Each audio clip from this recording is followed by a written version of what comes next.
오늘 에베소서 2장 1절에서 3절 말씀 우리 한번 책을 펴시고 우리 본문을 한번 비춰주시면 에베소서 2장 1절부터 한번 쭉 보시도록 하겠습니다.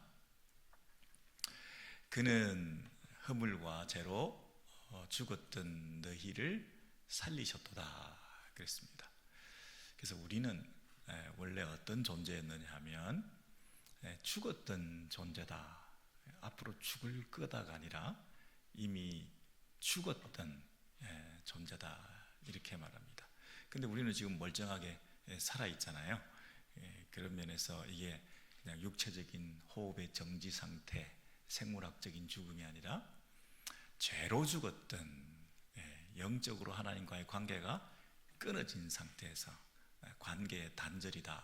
그런 면에서 영적인 죽음이다. 그래서 우리는 과거에 어떤 사람들이냐면 죽었던 존재다. 그렇게 생각을 일단 해야 되겠죠. 두 번째는 2절에 보시면 그때 너희는 그 가운데서 죽었던 그때는 우리는 이제는 그 물고기가 죽은 상태에서 물에 떠내려 다닐 수밖에 없는 것처럼 생명이 없다 보니까 그냥 떠밀려 다니는 인생이 되었죠. 그래서 그 가운데서 행하여 그 가운데는 허물과 죄 가운데서 행할 수밖에 없는 죄가 죄인 줄 모르고 내가 물에서 그냥 떠밀려 다니는 그런 인생이 되어서 첫 번째는 세상 풍조를 따르고 떠밀려 다니는 거죠. 세상에서 좋다고 하는 거, 세상에서 가봐야 된다는 거, 세상에서 먹어봐야 된다는 거, 세상에서 이건 타봐야 되는 차라는 거, 뭐 하여튼 뭐 다양한 세상의 어떤 그 첨단을 따라가고 또 그걸 못 따라가서 늘 부끄럽고 또 그걸 해봐서 성취감을 가지고 비교적으로 다른 사람보다 우월함을 가지고 사는 게 사는 것 같고 그 옛날에 다 해봤고 또 다른 걸 뭘 해보나 뭐 이런 생각을 하면서 세상 풍조를 늘 따라다니는 것으로 인생을 마감할 수가 있죠. 두 번째는 뭘 따르냐 하면 공중의 권세 잡은 자를 따랐으니, 영어로는 according to 이렇게 되어 있지만 이 그 따랐다는 말보다는 종살이했다 이렇게 하는 게 좋겠습니다. 종살이했다. 끌려다니고 떠맡겨져서 주체적인 삶이 아닌 일평생 끌려다니는 그런 종살이를 했다. 첫 번째는 세상의 종살이, 두 번째는 그 공중이라고 하는 것은 눈에 보이지 않는 실체가 없어 보이지만 사실은 그 공중의 권세 잡은 이 말은 영향력을 이 세상에 미치고 있는 이 말이죠. 세상 풍조라는 게 있는데 눈에 보이지 않는, 손에 잡히지 않는 어떤 그 공중의 권세, 그러니까 이 세상의 배후 세력과 같은 그러나 영적인 실체가 있는, 단순히 영향력 정도나 뭐 이데올로기나 문화나 이런 게 아니라 그걸 좌지우지하고 조종하고 있는 그 모든 인격체, 하나의 잡은 자가 있다는 거죠. 그래서 이걸 영어로는 프린스, 뭐 왕자, 뭐 아르콘인데요. 이게 그 두목, 그 한글 성경에는 세상 임금 뭐 이렇게 번역했죠. 그래서 이 세상의 권세 잡은, 공중의 권세 잡은, 눈에 안 보이지만 진짜로 참 영향력을 극도로 이 땅에서 행사하고 있는 진짜 왕의 그 종로를 타고 따라다니는 그런 뜻이죠. 그 공중권세 잡은 자를 설명하기를 지금 불순종의 아들들 가운데서 역사하는 영이라. 그래서 이 눈에 보이지 않는 영적 이 실체가 어디 가운데서? 불순종의 아들들 가운데서, 이 세상에 있는 그 모든 믿지 않는, 하나님을 모르는 그 영적으로 죽어 있는 자들 가운데서 하나님께는 순종하지 않고 불순종하는데, 이 공중것을 잡은 자에게는 종로로 타고 순종하고 다니고 있는 그런 형편에 우리가 따라다니고 있었다, 그렇게 말하죠. 3절에 보시면 전에는 그랬습니다. 그러니까 그 지금까지의 그 우리의 과거의 영적 죽어 있는 상태에서 우리도 그랬습니다. 그러니까 지금 우리는 그리스도 안에서 새 생명을 얻고 하나님의 자녀가 된 자들인데, 이전에는 우리도 그 가운데서 다 우리의 육체의 욕심을 따라, 한글 번역이 따라, 따자가 나와서 참 좋네요. 육체의 욕심을 따라 내 안에 또 따라다니는 게 있는데, 내 안에서 반응하는 이 본성적으로 죄악된 본성이 내 안에서 꿈틀거리는 것을 따라서 내가 다녔다, 그랬습니다. 세상 풍조도 따라다니고, 그 배후 세력인 공중 권세 잡은 자들의 조종에 내가 끌려다니고, 그리고 내 안에서도 꿈틀거리는 그 죄된 본성을 따라 끌려다니고, 삼중적으로 내가 따라다니면서 내 안에 있는 그 마음의 육체의 그 디자이어를 따라 움직이고 종로로 타고 다녔기 때문에, 이제 우리는 다른 이들과 같이, 이 말은 세상 사람들과 같이, 불순종의 아들들과 같이 본질상 by nature, 원래부터 타고난, 태어나면서부터 이미 나는 진노의 자녀이었다, 그랬습니다. 그러니까 우리도 원래 그랬고 다른 세상 사람들도 원래 그래서 우리 모든 인류는 한 사람도 예외가 없이 다 진노의 자녀였다. 그래서 이 하나님의 저주 아래 놓여 있는 진노의 대상이었던 존재들이다, 이렇게 말했죠. 여기서 다른 이들과 같이, 그러니까 우리는 예외 없이 모두가 하나님의 진노와 저주의 대상이었다, 그랬습니다. 여러분, 우리가 자기에 대해서 나는 누구인가, 이런 질문들을 좀 하고 있는데, 우리는 답을 찾아가고 있었고 이미 답을 다 찾고 알고 있는데, 한 번씩 자꾸 확인을 해야 되는 이유는 그 감격이 많이 식어지기 때문에 그렇습니다. 그리고 너무 이 무덤덤한 질문이 돼버렸습니다. 나는 누구인가? 뭐 그런 질문을 하나? 그걸 알기도 모르나? 여러분, 나는 누구인가라는 질문이 새록새록 감격으로 찾아오고, 그것이 자기 정체성의 확립을 통해서 자기 남은 삶을 결정지운다.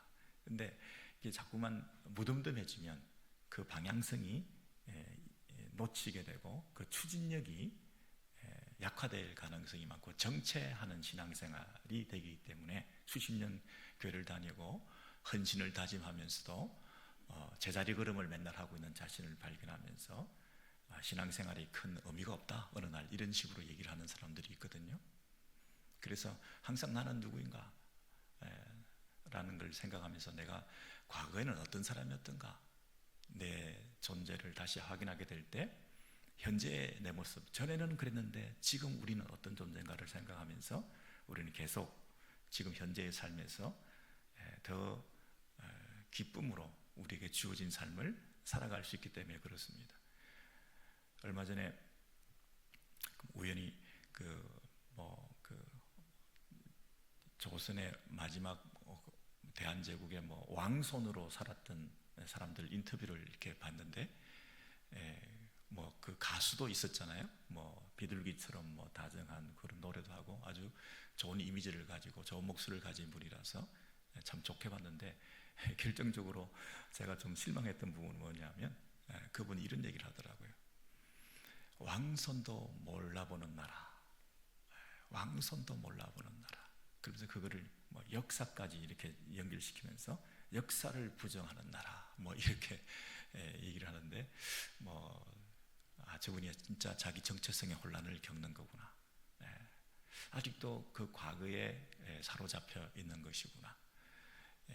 그리고 본인이 진짜 왕손이겠지만 고종 황제 이후에 어친왕의 13아들 중에 11번째 아들인데, 그 일제 시대에 그 나를 지키지 못한 그 부끄러움보다도 오히려 왕손이라고 하는 그 프라이드에 아직도 사로잡혀가지고 살고 있으니, 뭐 9번이나 자살을 하고 자살 시도를 하고 5번이나 결혼을 하고, 뭐 그 과거에 한 사람의 그 이력에 대해서 우리가 언급할 필요는 없지만, 분명한 사실 한 가지는 정체성의 혼란이다. 자기가 지금 누군지를 모른다. 그런 생각을 하게 되었습니다. 여러분, 거지가 왕궁에 들어와서 왕자가 되었다면, 그 왕자가 좀 되고 난 세월이 흐르다 보면 자기가 원래 왕자인 줄 알잖아요. 왕궁 생활에 익숙해지다 보면 자기가 어느덧 거드름을 피우게 될 거 아니겠습니까? 왕손인데도 여전히 그 과거를 그리워하는 사람도 있지만, 만약에 진짜 거지가 왕자가 되었다 생각을 하면, 현재 내 모습이 나는 누구인가 라는 생각할 때 나는 왕자다, 나는 왕이다, 이렇게만 얘기할 게 아니라 내가 원래 거지였는데, 그 생각을 하면 그 왕궁 생활에서 거드름은 피우지 않을 거 아니겠어요? 뭔가 왕자로서의 본연의 수업을 하면서 달라진 모습, 변화된 모습, 그리고 더 절제된 모습, 이렇게 나를 이 왕궁에 끌어들여서 원하셨던 그 분의 뜻대로 살려고 하는 그런 경각심이 있지 않을까요? 남자들이 군대 갔다가 제대해서 집에 왔는데 새벽마다 기상시간에 깨버려요. 그럼 이게 군대가 아니니까 감사하면서 그냥 또 퍼져 자버리나요? 와, 진짜 옛날에는 그렇게 규칙적인 삶을 살고 절제된 삶을 살았는데 내가 너무 지금 현재 느슨한 삶을 살구나. 내가 더 규칙적이고 또 시간을 아끼면서 그렇게 의미 있는 삶을 살아야 되겠다. 뭐 이런 어떤 변화가 자꾸 있는 거 아니겠어요? 그런 면에서 우리가 나는 누구인가라는 질문을 할 때 과거에 나는 어떤 존재였는가를 확인하는 것은 앞으로 우리의 삶에 도움이 된다는 생각이 들어서, 우리가 정리를 해보면 첫 번째는 나는 어떤 존재였느냐 하면 죽었던 자들이다. 죽었던 자들이다. 그리고 종로를 타고 다닐 수밖에 없었던 자들이다. 종살이했다. 그리고 그래서 나는 진노받을 대상이었다. 영원히 죽을 수밖에 없는 하나님의 저주의 대상이었다. 여러분, 그렇게 한번 고백해 보시겠어요? 첫 번째, 저는 지읒으로 시작합니다. 제가요, 전에는 어떤 자였느냐 하면 지읒입니다. 제 가운데서 내가 죽었던 자는 지읒입니다. 그리고 종로를 타고 끌려다니고 따라다니던 사람입니다. 그래서 진노받을 수밖에 없는 진노의 저주의 대상이었습니다. 전부 지읒이죠, 여러분. 그래서 제가요, 저는요, 전에는 제 가운데 죽었던 자들인데요, 종로로 타고 다니면서요, 진노의 자녀였어요. 이렇게 자기 그 감정을 한번 해보시죠. 그러면 자꾸 자기 정체성을 확인하다 보면 나는 거지였어요. 그것이 주는 그 은혜라는 걸 우리가 고백하게 됩니다. 그 은혜, 이건 나는 그 끌려다닐 수밖에 없었고 이미 죽었었고, 여러분, 죽었었는데 뭐 어떤 회복의 가능성이 있습니까? 뭐 살아있기라도 해야 소생의 여지가 있지, 이미 죽었었는데 우리 힘으로는 살아날 가능성이, 회복될 가능성이 전혀 없는 자였잖아요. 그러니까 여기에는 전적 은혜라는 것밖에 없죠. 이 더듬이가 처음부터 꺾어진 상태에서 태어났는데 뭐 감각이 없이 하나님을 향해서 찾아갈 수가 없는 존재였다는 거예요. 그래서 하는 것마다 죄고 하는 것마다 악하고 나오는 것마다 더럽고 내 안에 있는 것 다 보면 포장을 하고 선한 척을 하고 다니지만 사실은 내 안에는 더럽고 추하고 음습하고 악하고 나오는 것들이 다 죄된 것밖에 없는, 그래서 언제 반짝하냐면 세상 풍조를 따라갈 때만 반짝, 세상에서 유혹할 때마다 반짝, 내 안에서 마치 살아있는 것처럼 반응하는, 선한 것에는 관심이 없고 악한 것은 그렇게도 잘 배우고 어찌 그리 유혹은 잘 받는지 그 유혹에 또 넘어가고 후회하고 반성했지만 똑같은 일을 또 반복하고 똑같은 일을 또 반복하고 평생을 그렇게 끌려다니면서 살아갈 수밖에 없는 존재였는데 그 말이죠. 이런 자각을 하지 않으면 자기가 아직 괜찮은 존재인 줄 착각해요. 네. 이런 철저한 자기 부정과 자기 존재에 대한 인식이 없이는 내가 꽤 괜찮은 사람인 줄 안다니까요. 내가 죄인이라서 죄를 짓고 있는데 내가 그 죄를 안 지을 수도 있는 의인이었다라고 착각을 한다니까요. 그래서 내가 결심만 하면 안 지을 수 있다.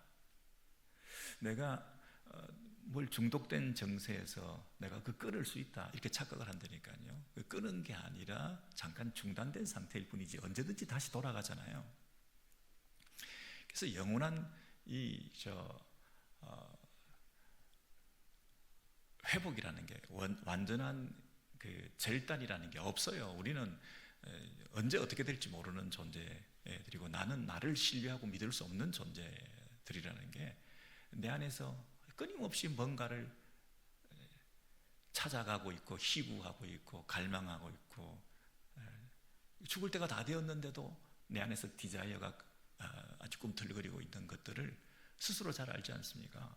끝없이 나는 죽을 죄인이었고 진노의 자녀였구나 라는 사실에 대해서 인식을 하게 될 때 이제 나에게 필요한 것은, 내가 살아가는 것은, 내가 여기까지 오게 된 것은 모든 것이 은혜였다 하는 그 고백을 하게 되는데 그 얘기가 4절에 이렇게 나와 있습니다. 4절부터 10절까지 쭉 한 번만 간단히 살펴보겠습니다.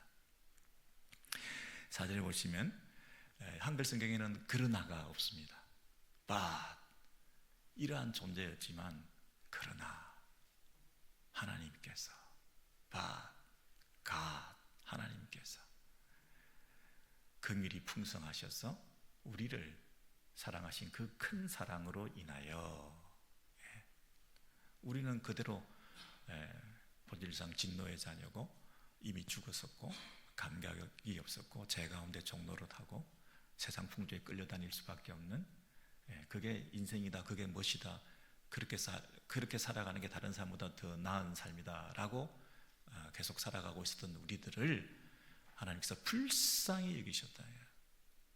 긍휼이 풍성하신 하나님께서 그 큰 사랑으로 우리에게 찾아오셔서 이제 그 큰 사랑이 뭐겠습니까? 죽었던 우리를 살리시는 거죠.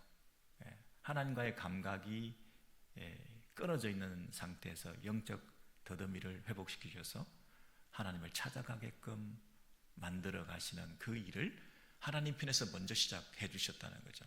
그래서 당장 5절에는 허물과 죄로 죽었던 우리를 살리셨다 그랬습니다. 여러분, 우리의 문제는 죽은 게 문제였습니다.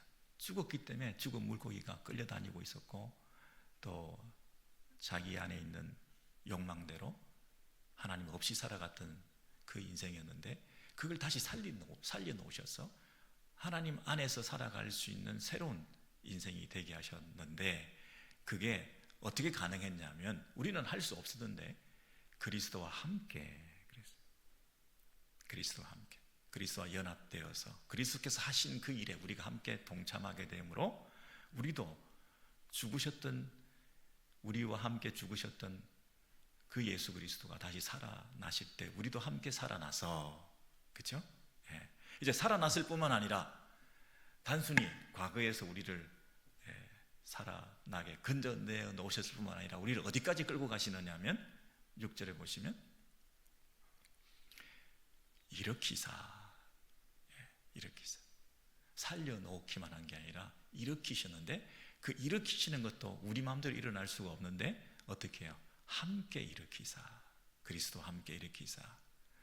일어난 정도가 아니라 어디까지 가느냐면 하늘에 앉히시니, 영광스러운 하나님 우편에 우리를 앉히시니, 세상의 왕으로, 진정한 왕궁의 왕자로 등극시키셔서 그리스도와 함께 세상을 다스리고 통치할 수 있는 그 권세까지 우리에게 허락해 주셨으니 그랬죠. 그래서 여러분, 지금 우리는 어디에 앉아 있다고요? 오렌지힐 교회 본당에 앉아 있는 게 아니라 하나님 우편에 그리스도와 함께 앉아 있는 존재들이다. 근데 우리가 살아날 수 있었습니까? 살아날 수도 없었습니다. 살아날 수 없는데 어떻게 살아났습니까? 그리스도와 함께. 우리가 부활 승천 하나님 우편에 올라가는 일이 가능했습니까? 할 수 없었는데 우리를 어디까지? 하나님 우편에까지 일어나게 해주시고 일으켜 주시고, 그래서 이제 그리스도와 함께 그 자리에 있게 되었습니다. 여러분, 이게 뭡니까? 은혜다. 내가 할 수 있으면 해야 됐겠죠. 근데 나는 할 수도 없었고 할 꿈도 꾸지 못했던, 영적으로 죽어있는 존재였는데 그 모든 일들을 그분께서 하셨고, 우리는 그분과 연합된 존재로서 그분 안에서 우리는 이런 새로운 신분을 득하게 되어, 새로운 정체성을 가지게 되어서 이제 우리는 죄의 종살이 하지 않고 세상 풍조에 끌려다니지 않고 내 안에 있는 본성대로 움직여 다니지도 않는, 그래서 본질상 진노의 자녀였던 우리들이 이제 하나님의 자녀로. 여러분, 이 새로운 신분에 대한 눈을 뜨게 되면 이제는 우리는 어디로 가야 되느냐면 7절에 보시면, 이는 그리스도 예수 안에서 우리에게 자비하심으로써 그 은혜의 지극히 풍성함을 오는 여러 세대에 나타내려 하심이라. 이게 얼마나 큰 은혜인지, 얼마나 큰 사랑인지, 얼마나 놀라운 하나님의 자비를 우리에게 베푸셨는지를 이제 우리는 그리스도 안에서 일어난 이 모든 일이라는 거예요. 그리스도 안에서 연합된 우리들의 그 삶이 얼마나 큰 자비와 풍성한 하나님 은혜를 입었는지를 안다면, 이것이 동인이 되어서 그 다른 어떤 것에 의해서 내가 움직여지는 게 아니라 이 감격, 이 은혜, 이 크신 하나님의 사랑에 대한 자기 인식을 통해서, 그것이 내 안에 원동력이 됨을 통해서 내 삶은 어떻게 살아가느냐 하면 8절입니다. 그 은혜에 의하여 믿음으로 말미암아 구원을 받았으니 이것은 너에게서 난 것이 아니요 하나님의 선물이라. 9절이죠. 행에서 난 것이 아니니 이는 누구든지 자랑하지 못하게 함이니라. 너무 잘하는 성경 구절을 이렇게 하시고 난 다음에 마지막 10절에서 우리 같이 한번 읽으시겠습니다. 시작. 우리는 그가 만드신 바라 그리스도 예수 안에서 선한 일을 위하여 지으심을 받은 자니 이 일은 하나님이 전에 예비하사 우리로 그 가운데서 행하게 하려 하심이니라. 이 10절이 결론이죠. 우리가 어디에 있었느냐? 과거에는 이렇게 있었는데 하나님의 은혜로 우리가 이렇게 새로운 신분을 가지게 되었는데, 그런 새로운 신분을 가지고 하나님 은혜를 베풀어 주신 목적은 이렇게 가게 하기 위해서이다. 이제 앞으로 너는 처음부터 하나님의 피조물로 창조된 그 하나님의 꿈을 이루어가는 일에 네 남은 인생의 그 방향성과 정체성과 그 추진력을 가지고 가야 될 것을 분명히 하자, 이렇게 말하면서 너를 위해서 예비된 일이 있다, 이렇게 말합니다.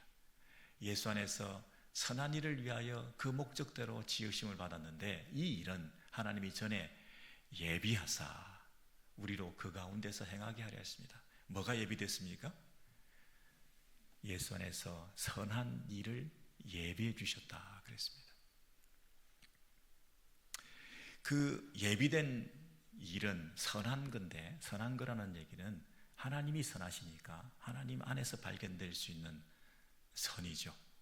내가 선하다고 생각하는 것, 세상이 선하다고 생각하는 게 아니라 하나님께서 선하다고 생각하시는 대로 내 삶을 움직여가는 그 인생 함께 걸어간다. 하나님과 함께 걸어가는 삶을 그 가운데서 행하게. 여러분 여기서 그 가운데가 뭡니까? 그 가운데가 뭡니까? 선한 일들 가운데서 내가 살아가는 거예요. 아까는 어디에서? 제 가운데서 살아가던 자. 불순종의 아들들 가운데서 내가 살아가는 자. 이제 나는 어떤 삶을 살아가냐면 선한 일들 가운데서. 여러분 가운데서가 계속 반복되다가 이제 나는 더 이상 제 가운데서 방황하고 불순종의 아들들 가운데서 같이 헤매고 다니는 인생이 아니라 하나님께서 나를 만드시고 나에게 예비해 놓으신, 나에게 목적하신, 나에게 기대하시는 선한 일들 가운데서 내가 그 인생을 살아가게 된다. 나는 뭘 하면 살면 좋을까? 내 인생이 어디로 가는 것이 좋은가? 나는 어떤 친구들을 짝해야 되는가? 나는 어떤 취미와 어떤 여가를 즐기며 살아야 되는가? 도 중요하지만 우리가 이제 불철주야 노심초사 생각하게 되는 것은 하나님이 나에게 맡겨주신, 나에게 준비해서 예비해 주셔서 우리에게 숙제로 남겨주신 그 선한 일들 가운데서 살아가는 새로운 삶을 살게 되었다는 우리 정체성을 회복하게 되었습니다. 여러분 방향성을 상실하고 뭘 해야 될지 몰라서, 그리고 뭐가 의미 있는 인생인지 이 세상 속에서 살아가는 우리의 삶에 오늘 이 말씀이 우리 포도나무 순에서 헌신예배를 다짐하면서 나는 무엇을 위해, 누구를 위해 남은 인생의 시간과 마음과 물질을 헌신하고 못 바쳐 사용해야 될지에 대해서 우리가 자기를 점검할 때 제일 처음 필요한 것은 뭐냐면 감격이라는 것입니다. 내가 왕궁에 좀 살다 보니까 거드름을 피우고 있지 않냐? 나는 거지였는데. 그 감격, 그리고 나를 이곳에 불러놓으신 목적, 나에게 예비하시고 준비해 놓으신 나를 향한 뜻, 그것에 눈뜨시게 될 때 그것을 추진력을 가지고 원동력을 가지고 해나갈 수 있는 것은 뭐냐면 은혜, 하나님이 은혜로 나를 부르셨다고 하는 그 사실에 마음의 전율처럼 나를 깨어있고 각성하게 만들어 가만히 있지 못하게 만드는 그런 새로운 삶의 에너지가 될 수 있는, 그래서 나는 누구인가라는 질문을 날마다 되뇌이며 하나님의 은혜를 깨달으시고 그 은혜에 감격하셔서 그 은혜를 인하여 믿음으로 말미암아 구원 얻었을 뿐만 아니라 구원받은 사람이 나를 향하신 하나님의 그 선한 일들 가운데서 함께 동력하고 또 하나님께서 원하시는 그 삶을 살아드림으로 인하여 새로운 삶의 희열을, 기쁨을, 보람을 누리시며 남은 인생을 살아가시는데 헌신하는 우리 모두가 되시기를 소원합니다.